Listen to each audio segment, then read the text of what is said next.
If you want to delete multiple contacts on your iPhone quickly, instead of removing them one by one, here's an easy bulk delete method. First, open the contacts.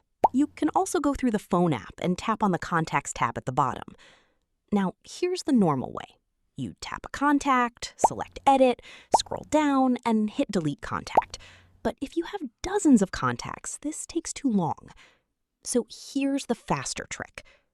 Use 2 fingers on the screen and press and drag downward over your contact list. This will start selecting multiple contacts at once. You can keep dragging to highlight as many as you want.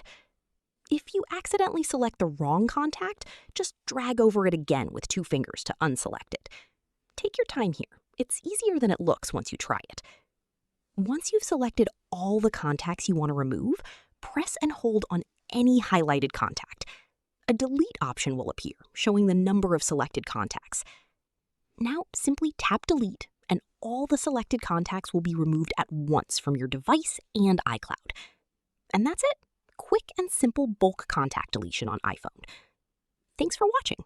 If this helped, make sure to like the video and subscribe for more quick iPhone and Snapchat tutorials.